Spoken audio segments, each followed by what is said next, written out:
또 외교하면 제 머릿속에 또 제일 또 먼저 떠오르는 분이기도 합니다. 송영길 전 대표 모시겠습니다. 안녕하십니까? 네, 안녕하십니까? 네, 반갑습니다. 네. 또 오랜만에 뵙게 됐는데요. 외교하면은 떠오르는 송영길 전 대표. 고맙습니다. 외교 얘기를 저희가 예전에 인터뷰 통해서는 많이 했던 기억이 있는데 일단은 이번 경주 에이펙 이 주간 진행되고 있습니다. 어제 한미 정상회담 어떻게 평가하시고 어떻게 보셨는지 궁금하네요. 총평. 제가 어제 아침부터 기도하는 심정이었고 하루 종일 마음 졸였습니다. 지난 8월도 마찬가지였습니다만 지난 1차 정상회담에 이어 2차 정상회담도 선방했다. 정말 잘했다. 박수를 보내주고 싶고 그러나 악마는 디테일에 있기 때문에 앞으로 과정에 대한 문제점이 있다 제가 평가를 하겠습니다만 일단은 잘 선방을 했고 그중에서도 돋보이는 것은 어찌됐든 침대 축구를 한 거잖아요. 10년간 일단 이게 늘리는 게 중요하고 이걸 버티면서 투자도 우리가 관여할 수 있는 통로를 만들었어요. 이익도 안 나는데 임의로 트럼프가 지정하는데 아무데나 돈 대라는 것은 안 되는 거고 우리도 김정관 산업통상부 장관이 투자협의체를 만들어서 협의하도록 되어 있고 또 이익이 남지 않으면 분배도 조정할 수 있고 여러 가지 안전장치가 만들어졌다 이렇게 생각이 들고요. 국익을 지켜내는. 그다음에 1,500억 달러 조선 투자는 그것은 완전히 기업 베이스로 투자, 국가 돈을 투자하는 게 아니라 정확히 분리해낸 것도 잘 해낸 거고 처음에는 3,500달러 전체 현금으로 투자해라 이렇게 우리들이 너무 겁을 먹었잖아요. ATM기처럼 그냥. 근데 1,500억 달러를 정확히 분리해서 또 그것도 처음에는 국부 펀드처럼 마음대로 쓸 것처럼 러튼이기 막 그런 말을 해서 얼마나 우리들을 좀 걱정하게 만들었습니까? 잘 됐고 그 와중에 핵 추진 잠수함 연료 공급 문제를 확 받아낸 것 정말 신의 한 수로 잘 해냈고 원자력 그 사용 후 핵 연료 재협상 문제도 긍정적인 합의를 얻어낸 것은 좀 탁월한 외교의 성과다 이렇게 생각합니다. 탁월한 외교의 성과다. 거기다가 이 와중에 외국인 글로벌 7개사를 모아가지고 우리가 투자 90억 달러 투자 약속을 받는 거니 약 13조 원의 한국 투자 약속을 끌어낸 것도 성과잖아요.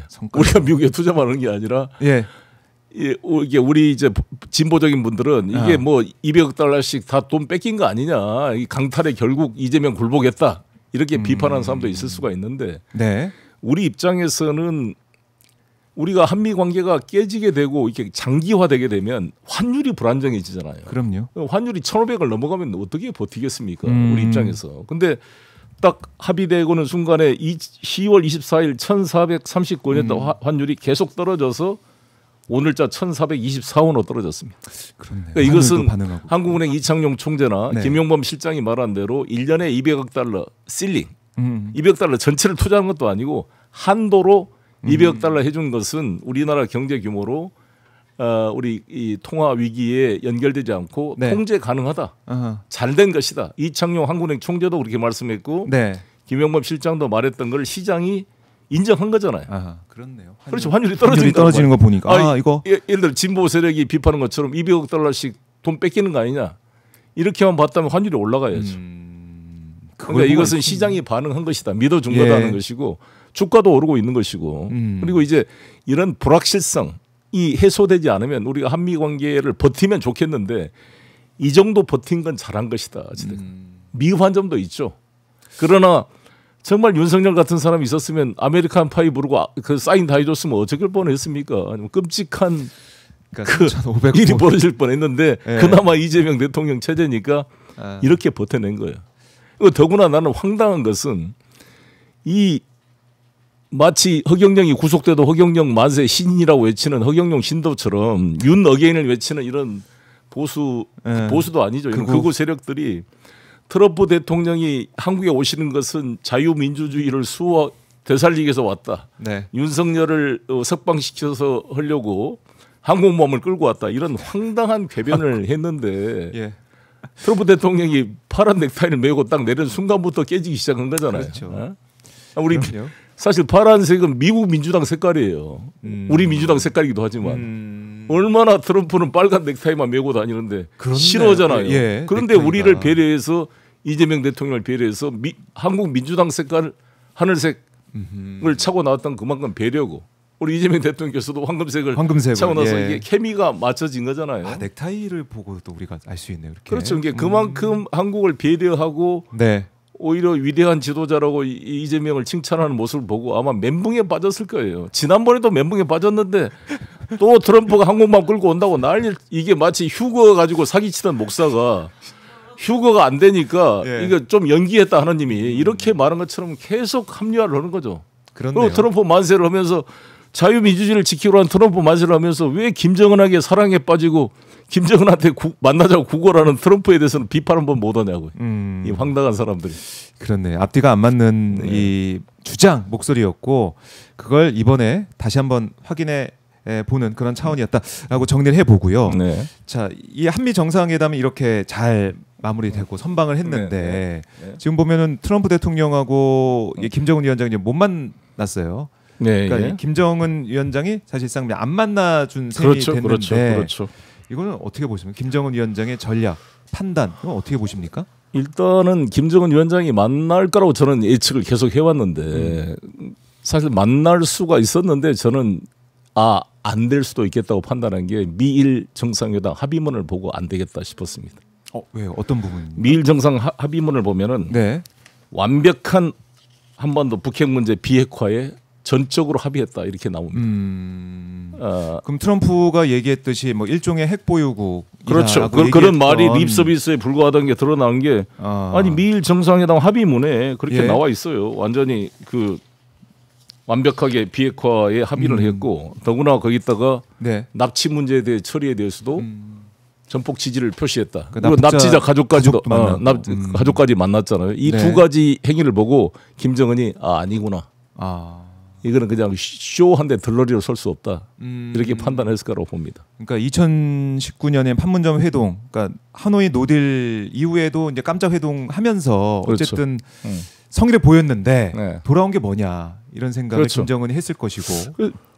그래서 저는 트럼프 대통령이 진짜 김정은을 만날 생각이 있었다면 미일 정상회담에 저런 문구가 들어가기가 어려웠을 텐데 약간 애매모호하게 했던지. 근데 분명히 여기다 한반도 그러니까 CVI들을 그대로 유지하겠다는 거를 밝힌 거잖아요. 그런데 트럼프 대통령이 약간 뉴클리어 파워 뭐 건축이 이렇게 이야기를 립 서비스에 불과했고 미 국무부나 다른 실무진들은 여전히 CVID 한미일 외교부 장관 협의에서도 그렇게 이야기를 했기 때문에 이건 또 덜러리다 이렇게 판단했을 것 같습니다. 그래요. 그러니까 김정은 입장에서는 끝까지 이게 어떻게 진행되나 보다가 이번엔 아니다라고 판단했다 이렇게 말씀하신 건데 그러면 아예 이제 판이 깨진 거냐? 안 깨졌잖아요. 트럼프 대통령 지금도 만나고 싶다. 오늘은 시간이 안 맞았지만 다음에 만나고. 트럼프 말 중에 제가 고마운 것은 그래도 지금이 우리 남북이나 북미 간이 전쟁 상태이다. 이건 상식적으로 말이 안 된다. 이거 해결할 수 있다. 자기는 확신한다. 이런 말을 해준 것만도 저는 고맙더라고요. 이재명 대통령께서 북에 제의한 것 자체만 가지고도 한반도에 그 전쟁의 그런 분위기를 이렇게 누그러뜨리는데 기여한다고 말했던 것처럼 난 트럼프 대통령이 북미 간에 남북 문제 해결할 수 있다. 상식에 맞게 확신한다. 이런 표현이 너무 고마워요. 제가 비건 그 미 국무부 부장관을 제가 국무부를 가서 만났었거든요. 그때 당대표 때도 만나서 이야기를 해보면 비건도 폴란드 출신이라 이 민족의 분단의 아픔을 가졌던 친구라서 아주 강력한 확신을 갖더라고요. 저는 북미 간의 남북 간의 문제가 해결될 수 있다. 거기도 사람이 살고 있다. 그래서 내가 비건한테 정말 당신 고맙다 그랬어요. 그런 마인드를 가져줘야 문제가 풀리거든요. 그렇네요. 상대방을 악마로 하라고 되면 안 되는 거예요. 계속 윤석열이나 이런 윤어게인 세력들처럼 북한을 악마하면 악마라는 사람이 얼마나 우리가 불안해요. 사람이 살고 있어야 우리 대한민국의 안보가 유지되는 거잖아요. 만약에 북한이 악마라 그런다면 하루도 살기가 불안해서 살기 어렵죠. 문제가 있는 거지만 그래도 합리적인 이성을 가지고 우리 5천만 민족의 DNA를 공유한 한민족 한핏줄이라는 요소가 같이 돼 있어야 북한도 선한 곳으로 우리가 유도할 수가 있는 거잖아요. 진짜 악마라면 어떻게 살아 우리가? 아예 뭐 상종이 안 되겠죠. 그러면 하루라도 불안해서 대한민국에 어떻게 그러면 기업 투자를 하고 그러겠습니까? 그래도 북한이 합리적 이성을 가지고 있는 존재잖아요. 그리고 무슨 저 아랍 극단주의처럼 무슨 자살 폭탄 테러하고 그런 사람들이 아니잖아요. 네. 자기 통제를 하고 윤석열이가 그렇게 북침 남침 유도를 해도 거기에 넘어가지 않았던 거잖아요. 우리가 김정은한테 고마움을 느낀 게 처음이자 그렇지 않습니까? 그때 만약에 네. 이 윤석열 게임에 넘어서 드론 공격을 가지고 만약에 서해 5도 이런 데다가 폭격이나 반격을 했다. 그럼 완전히 비상경비 합법화되고 네. 우리가 난리가 났을 거 아니에요? 그렇네요. 그런 면도 이제 봐야겠네요. 그렇죠. 그러니까 얼마나 나름대로 합리적인 겁니까? 그래서 이제 트럼프 대통령의 이제 발언, 전쟁이 진행되고 있는 이 상황 해결할 수 있다.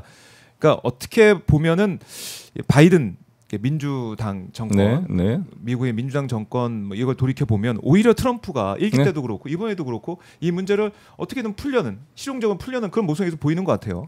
그리고 중요한 이번에 시사점이 한미일 정상회담을 안 한 겁니다. 그거 물론 시간이 쫓긴 것도 있지만 하려면 할 수 있었죠. 네. 그렇잖아요. 다카이치 사나에 트럼프 다 왔잖아요. 그렇죠. 오늘 딱 겹치는 날이죠. 그렇죠. 그러니까 시간만 그렇죠. 시간만 오후에 시간을 비워놨는데 원래 김정은 만나려고 그 시간을 써서 3자 회담을 할 수도 있었잖아요. 마치 2023년 캠프 데이비드에서 기시다, 윤석열, 바이든, 조 바이든 만나가지고 막 한미일 막 협력 막 했잖아요. 완전한 비핵화에서 오히려 러시아, 중국을 자극하는 그러한 북중로도 계속하게 만들고 군사 훈련을 합동으로 하고 말이죠. 네. 근데 난 트럼프가 이 3자 회동을 아는 걸 딱 보고 확실히 바이든과 차이가 있다. 그리고 어찌됐건 중국, 러시아, 북한과의 대화의 공간을 열려고 하는 게 있는 것이다. 그 점이 좀 비교해서 보이더라고요. 그렇네요. 그 또 깨알같이 분석해 볼 수 있는 부분이고, 그러니까 이걸 이제 문제를 풀기 위한 트럼프의 노력은 앞으로 계속될 것이고, 그렇습니다. 임기 내에는 김정은 위원장을 만날 가능성이 크다. 그렇습니다. 김정은도 한 번은 이 기회, 좋은 기회이기 때문에 트럼프 대통령 임기가 중요한 기회고 절호의 기회이기 때문에 이걸 또 놓치지 않을 것이다. 북한이 가지고 있는 레버리지 두 번이 뭐 6차 핵실험까지 있는데 추가 핵실험을 할 것이냐. 또 한 번은 진짜 ICBM 기술이 완벽하게 안 돼 있다는 평가들이 많잖아요. 이제 대기권 재진입 이것을 보여줄 것이냐. 그걸 보여준다 그런다면 ICBM이 완벽하게 완성됐다 그러면 미국 본토는 북한의 ICBM 위협에 노출돼 있는 것이죠. 이거는 견딜 수 없는 미국 안보 위협입니다. 이걸 해결해야 돼요. 그러게 말입니다. 그래서 저는 트럼프 임기 내에 안 만날 수가 없다, 북을. 저는 그렇게 생각합니다. 임기 내에 안 만날 수가 없을 것이다, 북한을. 기대를 한번 해보겠습니다. 기대를 해보고, 자, 오늘 이제 미국과 중국 정상회의 한다고 제가 아까 이제 김해공항에 두 정상이 다 도착을 했다라고 말씀을 드렸는데, 경주, 그러니까 이제 부산에서 만나긴 하지만 대한민국의 전 세계인의 시선이 쏠리게 됐습니다. 트럼프와 시진핑 이 협상, 이거 좀 어떻게 예측하고 예상하십니까? 저는 조정이 되고 휴전 협상이 될 것이다. 휴전 협상. 일종의 완벽한 해결은 않더라도 일단 유예하고 소위 말하는 시즈파이어라 그러잖아요. 시즈파이어. 일단 중단을 해서 지금 히토류를 지금 서플라이 체인을 대체하는데 시간이 단시간에 안 되는 거잖아요. 오스트레일리아하고 뭐 베트남, 말레이시아하고 지금 뭐 일본하고도 히토류 공동 개발 합의를 했다 그러지만 이게 중국의 그런 공급을 대체하려면 10년 이상 걸릴 거예요 아마. 그것도 비용도 엄청나게 들어가고. 그래서 지금 당장 그 중국과 히토류 문제를 합의를 하지 않으면 11월 8일부터 시행이 돼요. 12월 1일부터는 제3국 경유지까지 다 통제가 됩니다. 그럼 미국의 첨단 산업, 방위 산업, 자동차, 핸드폰 모든 게 지장을 초래하기 때문에 합의를 해야 돼요. 그것도 그렇고 157% 관세를 매겨가지고는 미국 서민들의 물가 상승 압력을 견딜 수가 없어요. 그래서 국내 정치를 위해서라도 트럼프는 합의를 해야 됩니다. 주가 관리를 위해서도. 그래서 저는 합의가 될 거라고 봅니다. 일단 합의가 될 거다. 그러니까 히토류 통제하고 100% 취소하고. 그러니까 1년 뭐 유예를 하든, 그렇죠. 뭐 어떻게 기간을 정해든 어쨌든 이 문제는 지금 풀릴 것이다. 기간을 정해서 유예할 것이다. 완벽하게 해결이 안 되더라도. 그래서 이게 이제 미국이 11월 1일자로 이제 부가를 경고했다 100% 추가 관세 이것도 이제 자제를 하면서. 그렇죠. 더 나아가서는 엔비디아의 이 칩, 이 그래픽 카드 이게 어느 정도 수준까지 들어갈 거냐 안 들어갈 거냐 아니면 어느 수준까지 허용을 할 거냐 이것도 좀 관심을 가지게 보게 되고. 그러니까 H20을 풀어줄 수밖에 없을 거예요. 히토류 카드 그 내밀면서 그 GPU 그러니까 GPU HBM보다 더 낮은 그러니까 그 저사양 저사양 H20을 개발해서 엔비디아가 그동안 그 H20 칩을 네. 중국에 공급해 왔는데 트럼프가 못하게 했잖아요. 그러니까 중국이 자체 개발해서 이제 팔라 그러는데 안 받겠다고 오히려 거꾸로 지금 핑퐁을 하고 있어요. 젠슨왕이 이거를 만약에 판매를 금지시키면 이게 550억 달러 이상의 시장을 잃는 것인데 이게 항의하고 있는 거잖아요. H20 안 판다고 중국이 자체 개발 못할 리가 없잖아요. 얘들이 그냥 생성형 응? 네, AI도 만들어내고 네. 그래서 중국의 기술 속도를 통제하기는 불가능해요. 지금 내가 봤을 때. 그래요. 그러면 젠슨왕의 주장은 나중에 AI 산업 분야의 표준을 설정할 수 있는 그 주도권을 잃어버린다. 중국한테. 화웨이가 뛰어넘을 수가 있다. 자체 개발 능력이 있으니까 계속. 네. 그리고 중국이 가지고 있는 세계적 네트워크와 뭐 수많은 그 미국에 있는 중국계 출신들의 그런 박사급들 인재들을 다 지금 데려가잖아요. 이 기술이 아무리 통제하더라도 그걸 막기가 어려워요, 사실. 그래서 네. 어느 정도 수준으로 이제 유지하면서 풀어주는 그렇죠. 그런 과정 주고받기가 될 수밖에 없을 것이다라는 여기서 거. 이제 대만 문제가 중요한 레버리지로 또 트럼프가 활용하겠죠. 대만 문제 논의할 거라는 얘기를 해가지고 아시아 순방 떠나기 전에 중국은 이제 대만에 대한 독립 반대, 무기 지원 자제 이런 것을 이제 요구를 그다음에 하고 또 라이칭더가 미국 방문했을 때 네. 국가 인사들이 그게 수준을 대응을 안 한 그걸 요구를 하겠죠. 여러 가지로. 그 정도. 그러니까 주고 받을 게 두 나라 다 가지고 있는 게 있기 때문에 주고 받으면서 휴전으로 마무리가 될 것이다라는 거. 지금 저희가 이제 김해공항 모습이죠. 김해공항 쪽 중국 시진핑 주석이 도착하고 있는 모습. 영상이 지금 들어와서 또 보여드리고 있습니다. 11년 만에 시진핑이 국내에 왔습니다. 이재명 대통령 또 한중 회담이 또 어떻게 진행이 될까 이런 것도 좀 기대를 해보게 되는데 중국 얘기를 해보면은 윤석열 정권 때는 중국을 그야말로 뭐 지금도 협중 시위가 막 있긴 하지만 중국이 한번 악마시킨 거 아니겠습니까? 중국에 뭐 들어와서 우리 뭐 간첩 역할을 하고 있다. 무비자 관광객들 대해서도 국민의힘에서는 지금도 막 이거 잘못됐다. 간첩 역할하는 게 아니냐는 주장을 또 계속 펼치고 있고 이런 상황인데 그렇죠. 시진핑과의 만남 이것도 중요해 보이기도 합니다. 아니 우리가 실리 외교란 게 뭡니까? 실사우시라는 게 우리가 꼭 좋은 사람만 만나면 그게 무슨 외교예요? 좀 싫은 사람도 국가 이익을 위해서 만나는 거잖아요. 그리고 저는 이 현재 국민의힘 지도부나 이 지금 아스팔트 극우들의 이야기를 보면 이건 완전히 그 인조에 가장 무능한 조선왕조 500년 동안 최악에 무능한 사람이 인조 선조잖아요. 선조보다 더 무능한 사람이 인조인데. 자 시진핑 주석이 지금 안내를 받으면서 이제 들어가고 있습니다. 대변인을 만난 거 그런 것 같네요. 화면이 좀 멀게 지금 잡히고 있는데 자. 안내를 받으면서 협상장으로 들어가고 있는 모습입니다. 11시부터 진행이 되니까 지금쯤 이제 진행이 되고 있고 그림이 들어온 대로 또 보여드리도록 하겠습니다. 제 말씀을 더 드리자면 인조가 이 청나라의 실체를 인정하지 못하고 계속 청나라를 무시하고 오랑캐라고 폄하하고 아주 인종적으로 막 비난을 했잖아요. 근데 청나라 애들은 아니 우리 만주족이 원래는 우리 조선과 사실 피도 같은 쪽이 그런데 왜 우리를 이렇게 무시하냐. 그래서 정묘호란이 한번 발생했는데 그때 합의를 해놓고 그 뒤로도 또 그러니까 병자호란이 나서 정말 우리 국토가 완전히 국토가 유린되고 수많은 우리 여성들이 끌려가서 소위 환양년이라는 말이 나오게 되고 얼마나 많은 이 백성들이 도탄에 빠지고 피해를 겪었어요. 이 무능한 인조자가 그 명분론에 빠져가지고 뭐 오랑캐를 쳐부시자가 아무 실력도 없는 놈들이 말이에요. 그러다가 이 남한산성에서 갇혀서 끌려 나와가지고 그 삼전도 치욕을 한 거잖아요. 그 홍타지 황태극 그 청나라 태종 밑에 무릎 꿇고 앉아서 삼고구계라 그러잖아. 9번 조아리고 3번 머리 받고 머리에 피가 나도록. 그러니까 그게 이제 외교를 못한 그 결과가 아니 예를 들어 히토리오 대한민국 사람의 토지하면 삼성 전부 스톱한다니까요. 이 멍청한 양반들아 어쩌라고 중국 욕해가지고 요소수 하나 안 주니까 트럭이 다 스톱하는데 이게 아니 일반 백성들은 모르지만 어떻게 국회의원을 하고 있는 이 제1야당의 지도부라는 사람들이 이 정도 수준을 가지고 어떻게 대한민국을 끌고 가냐고요 이게. 네. 그러니까 참. 어제도 보면 현중시가 경주에서 곳곳에 있었습니다. 네. 두 군데 나눠서 현중시가 있었다는 소식도 들어와 있고 뭐 자유대학 항상 이런 이 우리 사회 내부의 불만과 이것을 다른 외부로 돌리는 게 극우 세력들의 그 상투적인 모습이잖아요. 독일 애들이 1차 대전 끝나고 나서 경제적으로 피폐되고 그러니까 모든 원인을 유태인이 책임이다. 그래서 유태인 때려잡는 데 다 돌린 거예요. 네. 일본 애들이 지금 제트캐라는 걸 만들어서 제1동포들한테 계속 욕하고 헤이트 스피치하고 다니잖아요.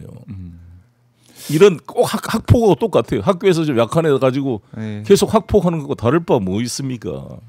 오늘도 현중시대가 또 집회를 한다라고 이러고 있습니다.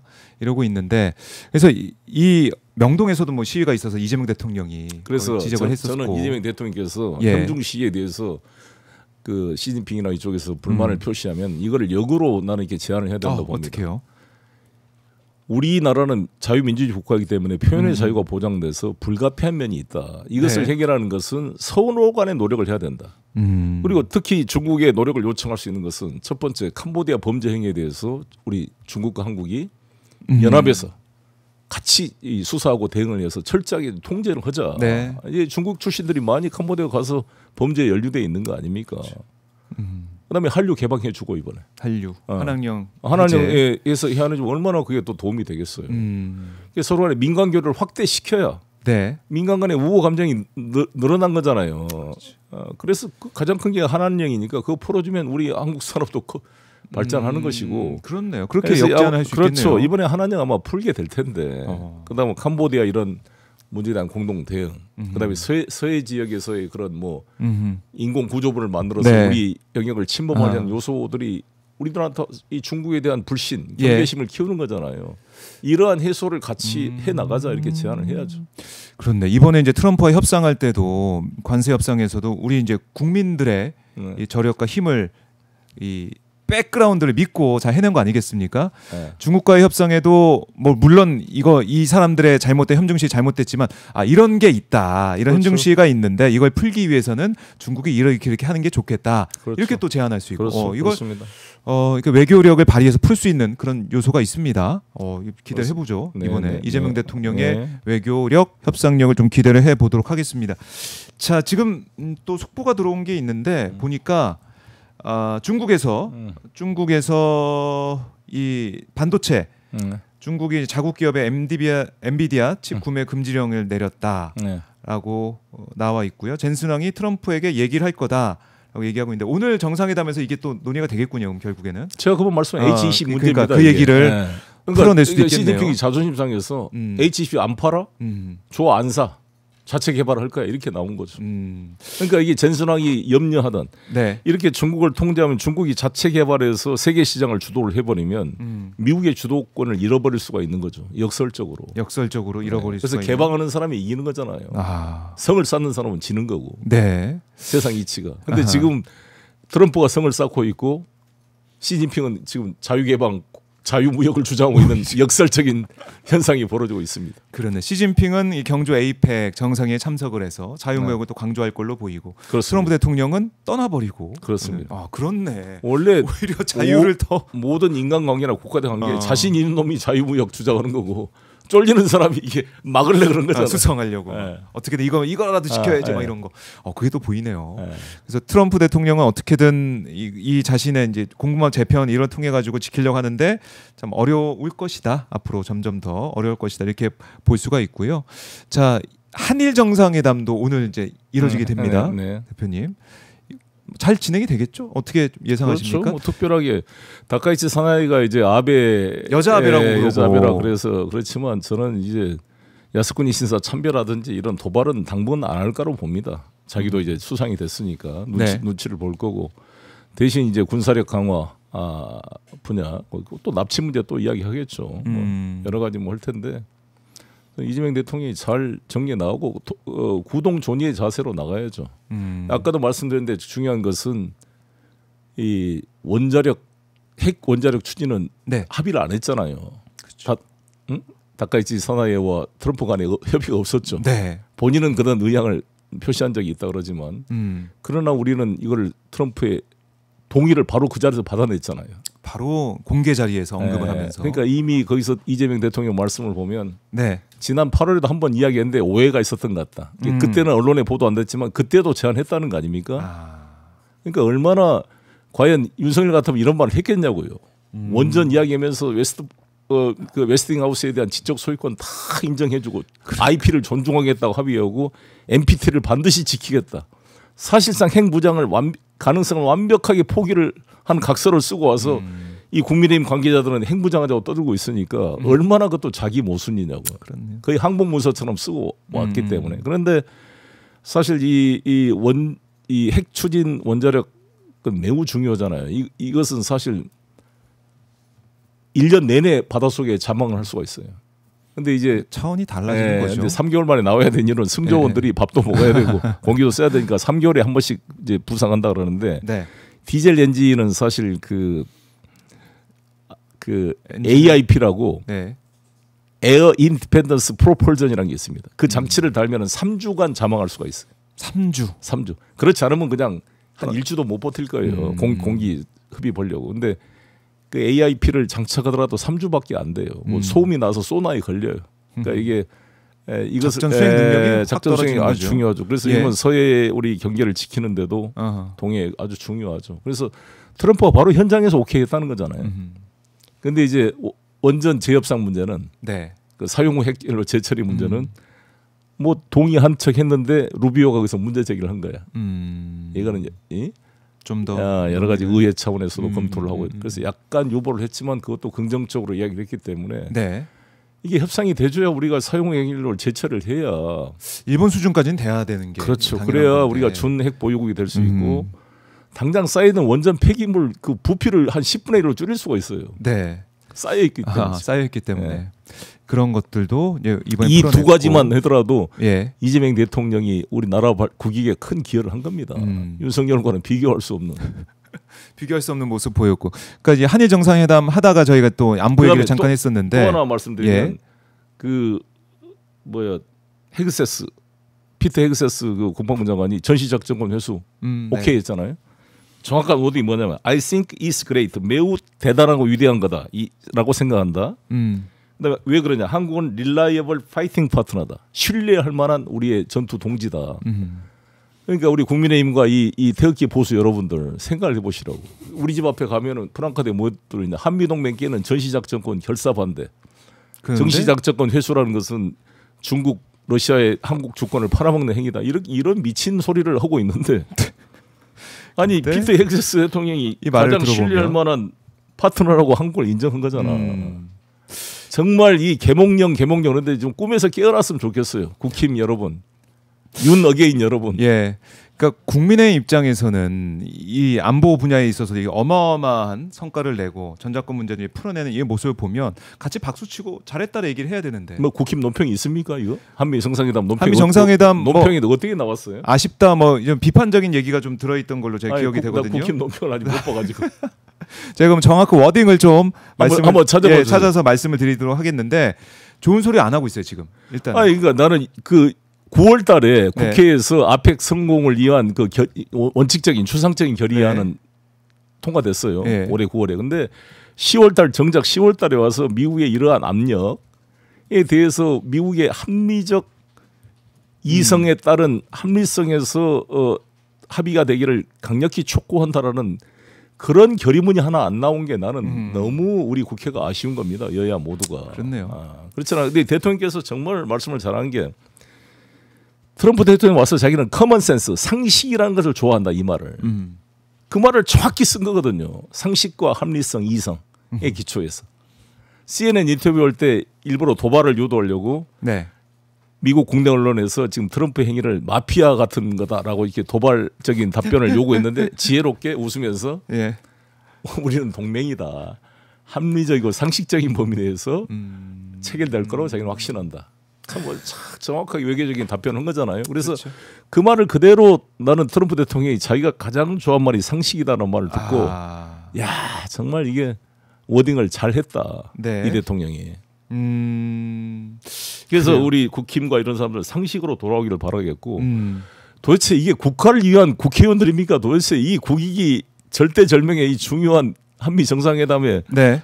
한 푼도 도와주지 않고 그냥 어깃장만 노는 이런 한심한 여러분 국회의원을 왜 하고 있습니까? 정말 돌이켜서 생각해 보기를 바랍니다. 생각해 보길 바란다. 자, 오늘 장동혁 대표가 이런 얘기를 했네요. 그나마 한숨 돌릴 수 있는 소식이다. 우리 기업들에게. 협상 내용대로 이행하려면 우리 정부와 기업이 부담해야 할 많은 내용이 있다라는 우려를 표명하면서 합의된 내용인지 전부인지 여기에 대해서 국민들께 정확히 밝혀야 된다. 만약 미국에서 발표한 내용과 우리의 내용이 달라진다면 네, 전화가 죄송합니다. 생방송입니다. 생방송 예. 중이라 죄송합니다. 생방송이라서 저희가 전화 벨도 울립니다. 그러니까 지난번과 마찬가지 손바닥 하늘을 가리려다 더 큰 문제에 직면할지도 모른다. 이런 장동혁 대표의 입장. 그리고 송원성 원내대표는 결과적으로 선불이 일부 할부금으로 바뀐 것 말고는 총 금액이 그대로 유지됐다는 점이 아쉽다. 수익 배분도 미국의 요구대로 결론이 난 것 같다. 이렇게 얘기를 하고 있어요. 아쉽다. 뭐 이게 진짜 이렇게 될 건지 모르겠다. 이런 얘기를 하고 있어요. 이런 양반들이 초기에 말도 안 되는 3,500달러 현금을 그것도 업프론트 바로 선불로 내놔라고 할 때 왜 한번 제대로 비판하는 성명 하나 안 냈습니까? 장동혁, 송원석 네. 원내대표, 당대표 여러분. 하하. 도대체 뭐 하는 겁니까? 제일 야당의 대표가 네. 뭐 그럴 때 말 한마디 안 보태다가 끝나고 나니까 아쉽다 이런 헛소리를 하고 있으면 이게 정말 한 대 패주고 싶지 이게 정상적인 놈들이냐고 이게. 아이고 예. 방송 중이니까 좀 말씀을 좀 순화해서 정말 꿀밤을 한 대씩 좀 먹였으면 좋겠어요 정말. 자, 그리고 뭐 유영원 국민의힘 의원 같은 경우는 뭐 개인 의견을 전제로 어떤 얘기 했냐면 이재명 대통령께서 핵 추진 잠수함에 대한 요청을 했고 트럼프 대통령께서 즉각 승인하신 거 아주 잘하셨다. 환영한다 입장을 말씀드린다면서 그런데 트럼프 대통령이 잠수함을 미국 필리조선소에서 건조할 거라고 말씀하신 보도가 있는데 제가 필리조선소에 가봤는데 여기에는 잠수함 건조 시설이 없다. 뭐 이런 얘기를 했네요. 유영원 나는 박수를 치고 싶어요. 네. 이 정도 돼야 야당다운 야당입니다. 유영원은 군사 전문가답게 그렇죠. 네. 찬성하는데 필리조선소에 만다는 것은 저도 문제가 있어요. 이런 지적은 아주 좋은 지적이에요. 합리적인 지적. 그렇죠. 필리조선소가 잠수함을 건조할 수 있는 그런 인프라나 주변 이게 여건이 안 돼 있죠. 네. 우리나라에서 만들 수밖에 없는 건데 무리하게 이제 마스크가 때문에 그렇게 한 겁니다만 설령 나는 걸 하더라도 핵 잠수함이 되려면 세대를 만들어야 됩니다. 네. 여러분 중국이 항공모함도 세대를 만들었잖아요. 요령호를 시작을 해가지고 네. 뭐 푸제남부터 아하. 왜 세대가 필요하냐면 한 대는 수리를 해야 되고 하나는 훈련을 해야 되고 하나는 전시의 작전에 참여하는 겁니다. 그렇네요. 이게 서큘레이션이 돼야 돼요. 그래서 전력화가 되려면 항공모함 한 대 만들어 가지고 전력화가 안 됩니다. 핵 잠수함도 세 대를 만들어야 되기 때문에 우리가 한다면 필리조선소에 한 대 만들고 두 대는 한국에서 만들겠다.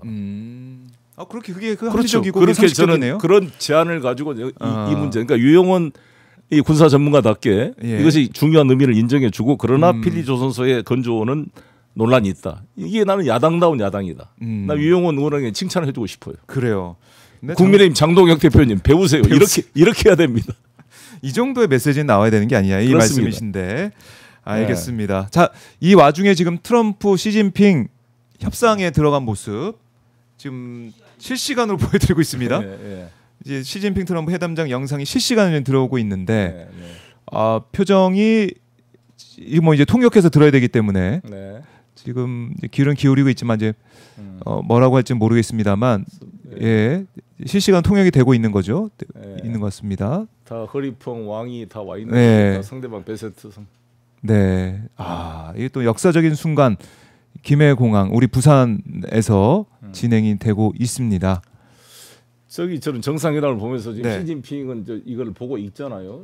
원서를 보고 근데 이번에 다카이치 선화에도 다 외워가지고 그걸 이제 하려고 노력했다는 거잖아요. 근데 이번에 트럼프 대통령, 이재명 대통령도 원고 없이 서로 한 거잖아요. 그러니까요. 그러니까 이게 일장일단이 있는데 예. 윤석열은 커닝 페이터 보고도 제대로 못 읽은 사람하고 박근혜도 마찬가지. 예. 문재인 대통령은 보고도 하고 그냥 하기도 하고 이걸 혼용해서 했습니다만 네. 그 이재명 대통령이 완벽하게 자기 걸로 체화해서 트럼프 눈을 보고 정확히 말하고 트럼프도 마찬가지고 이게 서로 간에 교감과 설득력을 높였다 이렇게 평가하고 싶습니다. 그러니까 이 트럼프 이재명 이번 이제 두 정상의 모습을 두 번째 본 건데 같이 있는 거 모습 네. 더 친근해진 것 같고 더 케미가 더 잘 맞는 모습. 그렇죠. 이걸 느낄 수가 있으니까요. 왕이 되고 싶었는데 아예 금관까지 갖다 줬으니. 아니 그 가지고 미국 언론은 비판도 옵니다. 노킹 지금 예, 시위를 하니까 미국에서 금관을 주냐 뭐 이렇게 뭐 볼면서로 하겠지만 우리는 이 금관이 왕의 의미가 아니라 우리 찬란한 천년의 신라 문화의 예술품이다. 그래요. 이렇게 우리는 이야기해야죠. 보물. 근데 권력의 의미가 아니라 얹어서. 우리나라의 이 천년 신라의 탁월한 금세공 그런 걸로 이제 아름다운 이거를 이제 모습. 백악관 선물 제일 프로젝트가 전시회라 그러면 얼마나 우리 한국 문화를 또 홍보하는 게 되겠습니까? 네. 그 트럼프 대통령, 시진핑 주석의 정상회 이제 공개 발언은 마무리되고 네. 이제 실질적인 협상에 들어가는 모습인데요. 트럼프 대통령 보니까 넥타이 색깔이 바뀌었네요. 빨간색으로 메고 있네요. 네. 그러니까 넥타이 붉은 공산당을 또 뒤에라면 공산당의 색깔 뭐 공산당 반대 떠드는 우리 국민의힘도 빨간색이고. 그런데요. 그쵸. 미국 공화당도 빨간색이고 중국도 빨간색끼리 좀 잘 소통하시길 바라겠습니다. 잘 소통하고 협중 시위는 절대 안 된다라고 강조를 할 수밖에 없습니다. 저희가 핵 잠수함에 대해서 뭐 국민의힘 공식 논평이라는 걸 찾고 있는데, 그러니까 유영원 의원의 사견을 전제로 한 그 입장 말고는 안 보이네요, 잘. 아니 그렇게 국가 안보를 떠드는 이 국민의힘 여러분, 이거 하나 그 잘했다고 칭찬할 여유가 없습니까? 당신들이 말한 국가 안보는 진정한 국가 안보가 아니라 그냥 정치적 수사에 불과하다 이렇게 느끼지 않겠어요? 국민의힘을 지지하는 보수적인 분들조차도 조중동 사설조차도 정말 잘했다. 아니 핵 추진 잠수함을 얻게 되는 게 얼마나 전략적게 높은 겁니까? 그렇다고 차원이 달라지는 건데. 우리의 소원인 그 원자력 사용 해결료 재처리 협상을 한다는 것은 보수 진보를 넘어서 평가해야 될 일 아닙니까? 이거를 평가도 안 하는 자들을 우리가 어떻게 정말 정당으로 신뢰할 수가 있겠어요, 국힘 여러분. 내란이나 옹호하고 있고 정말 정당 해산을 해야 될지 말아야 될지 정말 진짜 한심한 모습입니다. 그러니까 내란 정당 뭐 해산 이 관측까지 나오고 있는 이런 상황. 우리 뭐 추경호 전 원내대표가 특검 또 조사도 받고 있는 그런 상황이긴 하지만 국민의힘 정신 차려라.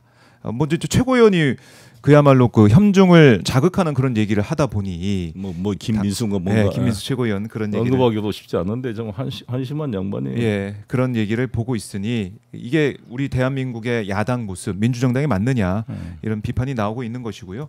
자, 저희가 이제 일본과의 정상회담 얘기를 좀 하다가 이 얘기를 안보 얘기를 좀 했었는데 어쨌든 한일 정상회담에서도 뭐 우리 외교를 다시 한번 뽐낼 수 있는, 그러니까 윤석열이 보여줬던 기시다와 했던 그 모습 이런 거를 다시 뭐 안 보겠죠.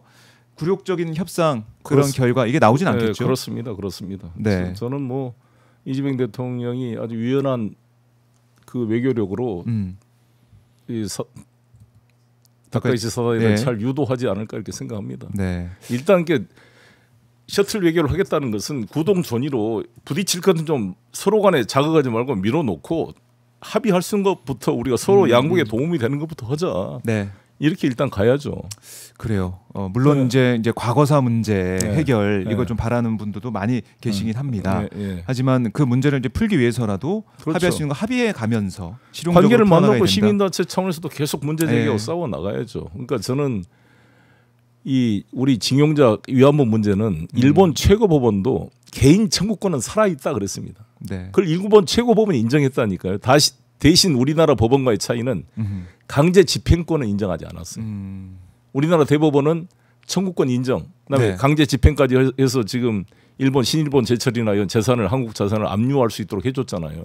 근데 일본 최고법원은 거기까지는 안 갔지만 법적 채무는 있다라고 인정했다니까요. 일본 최고법원이 당연한 판결한 겁니다. 대신 법적 강제력이 없으니까 자연 채무라 그래요. 우리가 민법상으로 그걸 자연 채무, 즉 채무자가 갚으면 돼.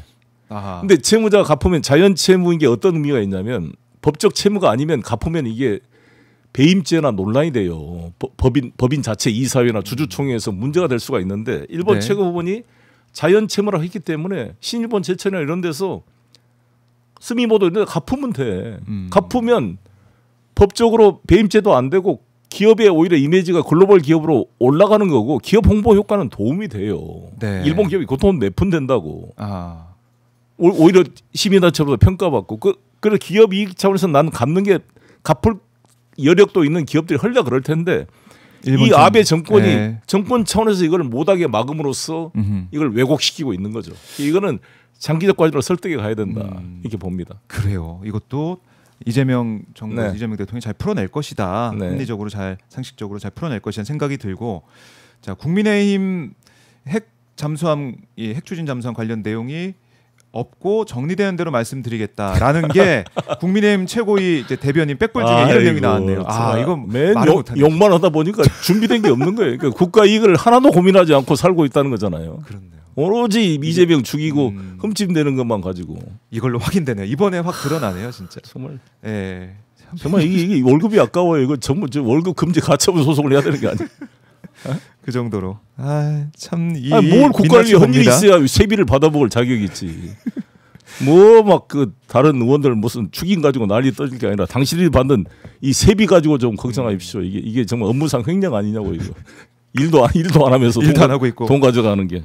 혐오 발언만 하고 있고 이게 말이 되느냐라는 지적이시고, 그리고 이제 러시아 얘기를 그래도 해야 될 것 같습니다. 러시아가 지금 이 국면에서 어떻게 보면 빠져 있는 셈 아니겠습니까? 그렇습니다. 중국까지 이제 와 있는 상황인데 러시아. 근데 최선희 좀 외무상을 이번에 또 만났다 그러고 사실상 김정은 위원장한테 만나지 마라. 저는 뭐 이 푸틴의 발언을 보면서 약간 그런 생각도 했거든요. 만나지 마라. 이번은 아니다라는 그런 메시지를 준 셈이 아닌가 생각도 드는데 러시아는 지금 어떤 판단을 하고 있을까?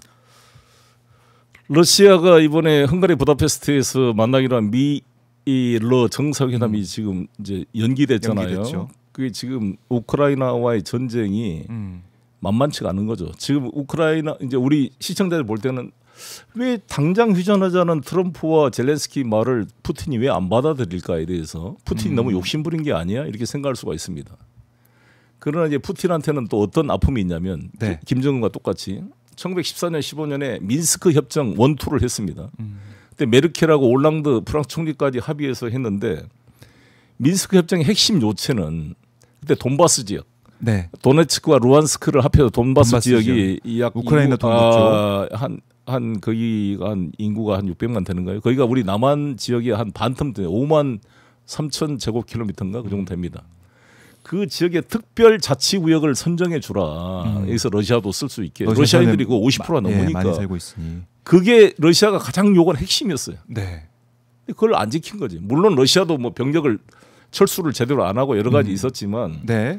근데 그 메르켈 총리가 나중에 뭐라고 인터뷰를 했느냐. 민스크 협정 1, 2는 시간을 벌기 위한 것이었다. 즉 우크라이나 재무장을 하기 위한 시간을 벌기 위한 것다. 이런 식으로 발언을 했어요. 그걸 보고 분노할 수밖에 푸틴이 그러니까 이런 제3의 민스크 협정은 난 안 하겠다. 그런 철저하게 너희들이 생각이. 지금 재무장에서 다시 러시아와 지금 싸우려고 하는 시간을 주지 않겠다. 이번에 한 김에 끝장을 영구적 평화를 만들자. 이런 주장인 거죠. 그게 94년 제네바 협의와 유사한 게 그때 그 갈루치 미국 협상 대표가 94년도 제네바 합의를 강석주 북한 대표랑 했잖아요. 그때 핵 합의하고 경수로 제공하기로 하고 핵 다 중단시키고 했는데 미국 공화당 의원들이 엄청나게 공격을 했어요. 그때 클린턴 정부를 왜 제네바 합의에 경수를 양보했느냐, 50만 달러 뭐 중유 제공 이런 것도 다 북한에 끌려간 거다 비판하니까 갈루치가 뭐라고 답변했냐면 94년도에는 김일성도 죽었고 소련도 이미 무너졌고 그래서 앞으로 5년 안에 북한은 무너질 것이다. North Korea will collapse within 5 years. 무너질 것이다. 그렇기 때문에 안 지켜도 될 것 같으니까 사인했다. 이런 식으로 발언을 했다니까. 제가 북한에 갔을 때 북한 애들이 그 얘기를 하더라고. 이런 이 미국 애들을 믿고 어떻게 우리가 사인하겠냐. 그러니까 이런 것들은 불신이 쌓인 거죠. 오래된 불신. 그래서도 북에서도 이번에 김정은이 마지막 저는 미일 정상회담 합의문 보고 나는 마지막 단념했다고 보는데.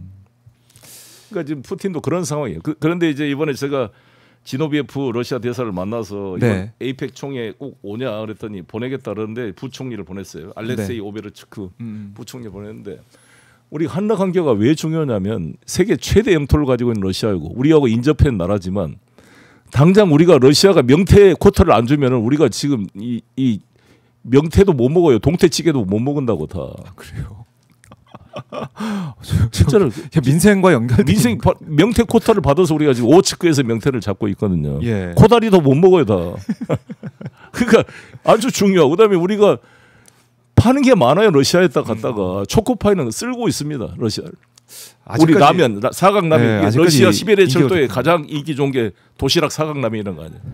다 쓸고 있어요. 용화도 마찬가지. 그러니까 러시아 기업인들 제가 많이 알잖아요. 한 네. 사람들이 다 나한테 좀 송 대표님 빨리 그 좀 풀어주라고 하는 사람들이 많아요. 러시아인들 우리를 또 좋아하잖아요. 네. 지금 현대자동차 20만 대 공장이 상피터스부르크에 있는데 그게 중단돼 있거든요. $100의 러시아 자산 공사에 팔았어요. 근데 바이백 옵션 다시 이제 러브 전쟁이 끝나면 네. 되살 수 있는 권리를 부여했는데 그게 올해 말에 끝나요. 아이고. 그걸 연장해야 돼요. 그렇네요. 그래서 내가 이걸 연장하려면 제가 이거 풀리면 제가 모스크바를 한번 가보려 그러는데 이것도 풀어내야 된다. 우리 한러 관계를 위해서. 뭐 북극 항로도 마찬가지고. 그래서 러시아. 우리가 한러 간에 할 일이 많습니다. 그렇네요. 무궁한 자원의 나라이고. 네. 식량도 그렇고. 윤석열 정권 때는 그런 거 아니겠습니까? 한미일 한편 북중러 어떻게 보면은 좀 악마화 시켜서 대립을 했는데 그렇게 할 일이 아니다 지금. 그렇습니다. 국익을 위해서는 외교를 통해서 풀어내야 그렇습니다. 된다. 북중러가 하나의 자기들끼리 비슷한 것도 있지만 이해관계가 다 다릅니다. 북중러 정상회담을 열린 적이 한 번도 없다고 이야기했잖아요. 이번에 뭐 중국 행사 때 잠깐 행사에만 참가했지 북중러 정상회담이 이런 적이 단 한 번도 없다니까요. 삼국 정상이 모여서 우리는 한미일 항상 모이잖아요. 네. 그러니까 그만큼 이해관계가 다르다는 거죠. 틈이 있다는 거고. 틈이 있다는 거다. 그리고 우리가 러시아 관계를 또 잘 풀어내야 되고. 그리고 러시아 관계를 풀면서 북한에 대한 뭐 지렛대로 그렇습니다. 러시아 네. 외교를 또 사용할 수가 있는 것이고. 맞습니다. 러시아를 잘 구슬려야 된다 이런 것도 있고. 파키스탄 총리가 예. 1971년도에 닉슨이 아무튼 마오쩌둥한테 손을 내밀었잖아요. 소련이라는 공동의 적을 맞서 미중 간에 협력을 하자. 그래서 헨리 키신저가 비밀리에 방문을 했고 네. 72년도에 닉슨이 가서 결국 7년 뒤인 79년도에 미중 국교가 수립이 된 겁니다. 그때 파키스탄 그 총리가 역할을 했는데 마찬가지로 푸틴이 네. 지금 남북 간에 그런 역할을 할 수가 있는 것이죠. 네. 그래요. 기대를 해보겠고. 그러니까 이번에 우원식 국회의장이 중국 그렇습니다. 갔을 때 푸틴 대통령 만났을 때 푸틴이 그랬다는 거 아니에요. 나 이제 북한 만날 때 어떤 얘기를 전해줄까? 맞습니다. 그걸 물어보고 그거 저 깜짝 놀랐거든요. 푸틴의 그 태도와. 그렇습니다. 그래서 제가 메드베데프도 알고 지금 예. 하원 의장 그 볼로딘 의장 그다음에 그 상원 의장 그 여성인데요. 다 마트비엔코라고요. 근데 그 두 분하고 다 친합니다. 이 두 분이 전부 평양을 방문했어요. 메드베데프도 방문했고. 그래서 저는 이분들이 고마운 게 아무튼 남북 관계 푸는데 저희가 중재 역할을 하겠다고 이야기를 해요. 네. 제가 볼로딘하고도 소통을 하고 있는데. 이런 분들이 나중에 남북 관계를 푸는 데 도움이 되고 특히 이제 나진 핫산 지역에 네. 우리가 나진 선봉 지역에 지금 러시아 항구가 있어요. 러시아 석탄을 나진항을 통해서 닝포, 상하이, 홍콩 이쪽으로 이렇게 이동하는 그것을 유엔 제재 예외상으로 받아놓은 게 있어요. 그다음에 두만강 개발 같은 거. 그러니까 우리가 이 미러 관계만 풀리면 같이 우리 북중러 우리 한국과 한러 남북러죠. 남북러가 할 수 있는 사업들이 많이 있습니다. 우리 대표님 말씀 들어보니까 이 외교만 좀 잘하면은 무궁무진하게 대한민국의 국익을 신장시킬 수 있는 길들이 많이 있다는 생각이 들고 네. 그 길에 이제 이재명 대통령이 네. 정말 그야말로 3년 동안 우리가 윤석열을 보면서 야 이건 외교가 아니지라고 했는데 네. 그런 갈증을 이번에 좀 풀어주고 있다. 네. 경제 에이펙을 통해서. 네. 한번 평가를 해보고 지금 시진핑, 트럼프 두 사람의 모두 발언이 또 들어오고 있는데 잠깐 소개를 해드리면 제가 정리를 좀 해드리면요. 트럼프 대통령이 시진핑과 이미 많은 것 합의했다. 보다 더 많은 것 합의할 거다. 이렇게 얘기를 했고 우리 관계, 그러니까 이 미중 관계가 오랜 기간 환상적일 거다라고 강조를 했습니다. 서로 잘 이해하게 될 거다. 양국 좋은 관계 오래 이어갈 거다. 이렇게 얘기를 했고 시진핑 국가주석도 시진핑 국가주석의 말은 중미 관계 우호 유지할 거다. 중국과 미국은 파트너이자 친구다. 중국 발전, 미국을 다시 위대하게 막아죠. 그 비전과 함께하고 있다. 이렇게까지 얘기를 했네요. 야, 그러니까 제가 항상 강조하듯이 트럼프와 윤석열을 비슷하고 비교하는 우리 국내 이제 분들도 계신데 나는 그것은 트럼프에 대한 모욕이다 이렇게 말했습니다. 왜 그러냐면 겉으로 보기에는 윤석열, 트럼프 다 미친 짓 한 것처럼 보이지만 윤석열은 진짜 미친 놈이고 트럼프는 미친 척하면서 국가 이익을 챙기고 타협을 하는 아주 이 협상의 기술을 부리고 있는 거예요. 그러니까 이게 근본적인 차이다. 비교하지 말아라. 트럼프 모욕이다. 그렇게 이야기하고 있습니다. 그러니까 국익에 어쨌든 국익의 중심을 주고, 그러니까 마가 얘기를 계속 했지만은 그걸 이제 트럼프는 실천하려고 하는 것이고, 윤석열은 어떻게 보면 사익을 아니라 모든 걸 주권을 팔아먹고 일본의 이익으로. 일본의 이익으로 오히려. 그리고 아니면 그 장모님과 자기 마누라 이익으로 그걸 지키기 위해서 지금 저런 바보 같은 짓을 하고 있었던 거잖아요. 그러게요. 그게 3년 만에 마무리돼서 망정이지 정말 큰일 날 뻔했다라는 생각을 다시 한번 하게 됩니다. 여기서 이제 우리 계속 이 합의의 이행 과정이 논쟁이 될 텐데 저는 디테일이 중요하다. 끝난 게 아니다. 앞으로. 디테일. 200억 달러의 한계와 그게 우리 이제 김정관 산업통상부 장관의 그런 투자 협의의 역할이 중요하고 아이템을 선정할 때 매우 중요하고, 그다음에 이제 저는 이것 한미 간의 합의라는 게 어떤 의미가 있냐면 대차 대조표를 그 둘 간의 대차 대조표 보면 안 돼요. 한미 관계가 풀어지면은 일단 우리 환율이 안정되고 투자 여건이 만들어지고 외국인 투자를 200억 달러 이상 가져오면 돼. 왜 200억 달러 준 것만 생각해? 벌써 이재명 대통령이 90억 달러 투자 약속을 받았잖아. 아마존이 투자하고 이미 200억 달러 투자 우리가 약속 90억 달러 받았어. 110억 달러 투자 더 받으면 돼. 왜 못해요? 할 수 있어요. 왜 이렇게 관계가 이재명 대통령이 중심을 잡고 한미 관계도 막 그레이트 서로 간의 케미가 완전 좋아졌잖아요. 투자를 못할 이유가 없어. 남북 관계도 이제 풀어져.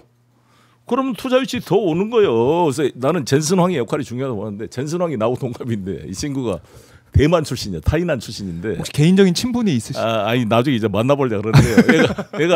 애가 이제 라이칭들랑 같은 타이난 출신이에요. 지금 대만 총통. TSMC도 대만 아니에요. 대만에 똑똑한 사람들이 많은데 젠슨왕이 9살 때 미국 가가지고 이제 미국서 공부를 해서 엔비디아를 만든. 엔비디아가 무슨 뜻인지 아세요? 엔비디아 무슨 뜻입니까? 무슨 뜻인지 잘 생각 안 해봤죠. 이게 라틴어로 브로움이란 뜻이에요. 부럽다. 부럽다. 엔비디아. 엔비디아가 라틴어입니다. 라틴어. 이걸 젠슨왕이 누구도 부러워하는 그런 아름다운 강력한 기업을 만들어 보겠다. 부러움, 질투, 안 좋기 뭐 이런 건데. 그 엔비디아의 젠슨 황이 어찌됐건 대만 출신이다 보니까 중국, 한국, 북한 이런 데서 좀 플렉시블한 게 있어요. 아시아에 대한 애정도 있고. 그래서 저는 젠슨 황이 이번에 삼성이랑 이제 HBM 이런 거 추가 공급 한다는 거 아니에요? 나는 그래서 하이닉스 막 폭주하고 있잖아요. 그래서 나는 이 서플라이 체인에 젠슨 엔비디아가 지금 AI의 총 아닙니까? 그러면 삼성과 하이닉스가 같이 결합돼서 동반 성장하면서 AI 분야의 투자를 유치할 수 있는 좋은 환경이 되는 거예요. 그리고 그 MSAL 그 우리 지부도 우리 한국에 지금 경기도에 지금 투자를 하고 있잖아요. EUV 극광 같이 만드는. 그러니까 이 어떻게 보면 우리가 반도체 분야에 중요한 이 허브가 되는 거죠. 그렇네요. AI 분야에 그래서 허브. 대통령이 말씀하신 AI 강국 한국의 그런 비전이 만들어질 수 있어요. 그래서 한미 이번에 협상 타결을 그 두 가지만 대차 대조표로 가지고 뭐 잘했네 못했네 그것도 우리가 분석이 필요하지만 이것이 가지고 있는 외부 경제 효과 이걸 같이 봐야 되죠. 그 200억 달러 투자한 대신 우리가 한 300억 달러 투자 유치하자. 이런 나는 전략이 이재명 대통령 속에 있다 이렇게 봅니다. 그렇게 적극적 사고. 그렇게 될 것 같아요, 진짜. 말씀 들어보니까. Why not? 할 수 있다. 국민의힘은 이 디테일에서 어떻게 될지 모른다. 지금 뭐 불안하다 이런 얘기 하고 있지만 이런 생각을 빠져 있고 한다면 안 된다. 한 예를 들어서 우리가 T-50 고등 훈련기를 우리가 그때 그 펜타곤에서 입찰을 했는데 우리가 문재인 정부 때 그걸 입찰을 했어요. 근데 우리 카이가 로키드 마틴과 합작한 회사하고 보잉사랑 결합을 했는데. 보잉사 애들이 AWACS를 팔거든요 우리한테 그 조기 경보 통제기. 근데 이 보잉사가 거의 반값으로 써냈어요. 그래서 우리가 로키드 마틴과 카이 합작이 T-50을 펜타곤에 납품한 거에 실패했는데 제가 그때 그렇게 주장했거든요. 내가 그때 문재인 대통령 위치라면 카이가 반값으로 써서 다 받아냈어야 돼. 펜타곤에 40대를 T-50을 우리가 팔았다 그러면 시작이죠. 거기는 손해를 보지만 펜타곤에서 공식 인정을 받은 고등훈련기로 됨으로써 인도네시아나 다른 나라에 판매하는데 훨씬 많은 이익을 남겨서 그걸 그렇네. 이게 상쇄할 수가 있는 거예요. 근데 충분히 상쇄할 수 있는. 내가 카이 사장한테 물었더니 카이 사장이 네. 그때 문재인 정권 들어서자마자 카이 부사장 배임죄로 구속되고 그러는데 누가 그걸 반값으로 쓸 수 있냐 이거야. 바로 배임죄로 구속되지. 그러니까 이건 대통령이 결단해서 대통령께서 이거 해야 돼. 그러한 그 대목이 뭐냐? 우리가 노무현 정부 때 웨스팅하우스 우리가 M&A 인수합병 못한 거. 근데 두산하고 그걸 했거든요. 근데 도시반가요? 일본하고 결합했는데 경쟁했는데 우리가 졌죠 그때. 그때 인수해버렸어야 돼. 웨스팅하우스. 그러니까 그런 전략적 포인트. 그다음에 이거 아까 말한 T57 펜타곤에 나는 무조건 했어야 된다. 그러니까 이것이 가지고 있는 게 한미 관계의 다른 외부 경제 효과라는 거죠.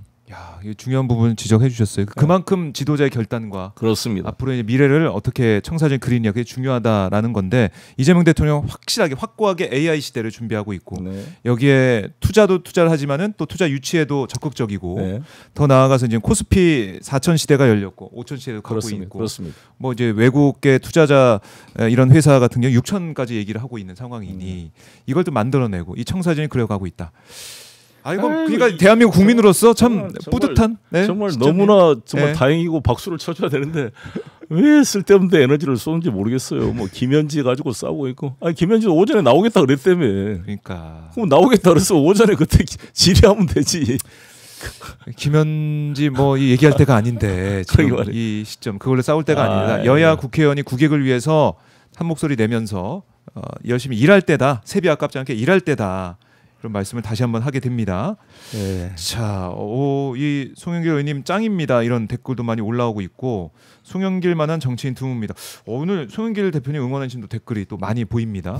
그만큼 오늘 이 외교적인 이 상황, 이 우리 강대국대에 둘러싸여 있는 대한민국의 이 현실 또 어떻게 하면 이걸 풀어나갈 수 있는지 이런 비전 이것도 종합적으로 말씀해 주시니까 많이 좋아해 주고 계세요. 제가 어제 아침부터 기도를 하면서 정말 이재명 대통령이 얼마나 외로우실까. 그 에너지를 줘야 돼요. 저도 인천시장 같은 거 해보면 정말 부도 위기 인천시장으로 하루하루 정말 잠이 안 오더라고.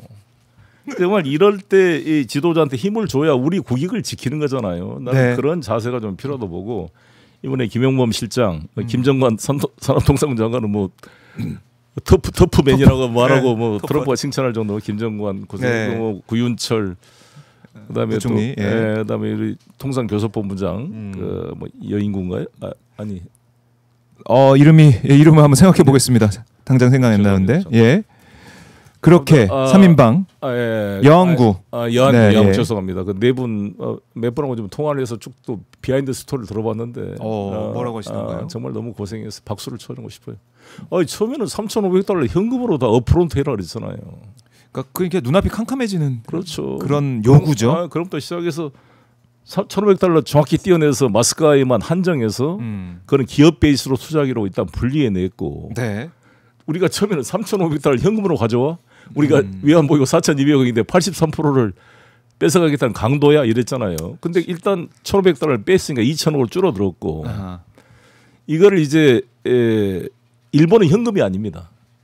일본은 현금 베이스가 아니라 거기도 이제 일부 현금이지만 보증 이런 걸로 투자하게 돼 있어요. 근데 대신 일본의 단점은 임기 내 3년 반, 4년 내에 하는 거잖아요. 우리는 10년으로 늘리고 우리는 기간을 번 거고 일본은 현금이 아닌 여러 가지 보증이나 이런 투자 일단은 일본 그 은행이 있습니다. 은행을 통해서 하는 걸로 이렇게 돼 있어요. 그런 좀 차이가 있습니다. 차이가 있지만 우리 지금 상황에 맞게 외환 시장에 충격을 안 주는 차원으로 잘 해냈고 그다음에 이거 마음대로 투자할 수 없게 그 돈을 쓸 수 없게 또 얘기를 했기 때문에 일본보다 지켜낸 것이 많고 잘했다는 평가가 나오고 있죠. 그렇죠. 앞으로 진행 과정에서 어떻게 이걸 만들어 가느냐의 문제인데 그래서 결국 우리 국민들이 계속해서 지켜보고 힘을 줘야 된다. 기도하는 마음으로 함께 해야 된다. 근데 적어도 우리가 이재명 정부를 신임하는 것은 우리가 할 수 있는데 못한 거다고 최선을 다해 가지고 우리 이걸 지켜간 거는 천지 차이잖아요. 이 무능한 정부는 할 수 있는 것이 자기들이 제대로 못 해가지고 이 국익을 못 챙겨간 거다고 너무 비교가 되는 거고. 윤석열 정부랑 비교가 되는 그렇죠. 것이고. 이재명 정부는 국가 이익을 중심으로 최대한 선방하는 거잖아요. 네. 제가 한미 FTA 체결할 때도 우리 보수 시민단체들은 다 무슨 을사조약이다, 무슨 사법 주권의 포기다, ISD 조항 뭐 투자자 국가 제소 가지고 떠들었지만 저는 일관되게 찬성했던 이유가 한미 FTA를 하지 않고 무역으로 먹고 사는 대한민국이 살 길이 없다. 독소 조항은 최소화시키자. 네.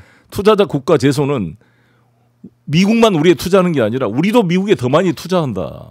그럼 미국 법원보다는 국제 패널의 반응이 더 공정하다. 이렇게 저는 양날의 칼이다 이걸 강조를 했고 결국 한미 FTA 때문에 성공했잖아요 우리가. 그렇죠.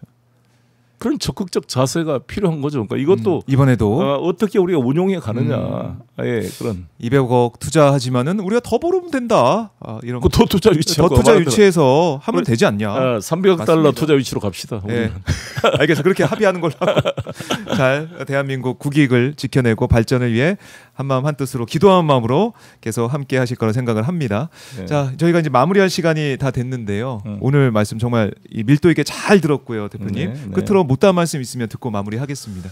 우리 공자님께서도 뭐 맹자님이 그랬던가요? 무신분립이라는 말을 했던 것처럼 신뢰가 있고 지도자와 국민이 힘을 모으면 어려움을 뚫고 나갈 수가 있습니다. 우리 네. 이재명 대통령에 대해서 찍지 않으신 분들, 불만이 있으신 분들, 또 막 아주 싫어하는 분도 많이 있을 수 있죠. 그러나 적어도 이재명 대통령이 개인적인 비리로 누구처럼 자기 딸 무슨 뭐 자기 부인 뭐 목걸이 갖다 하고 국가 이익을 팔아먹고 캄보디아에 그 OED에 올려가지고 자기 통일교랑 짜고 이게 정말 우리가 최소한의 신뢰가 무너지는 공적 마인드가 전혀 없는 범죄 집단을 지금 우리가 세워놨던 거잖아요.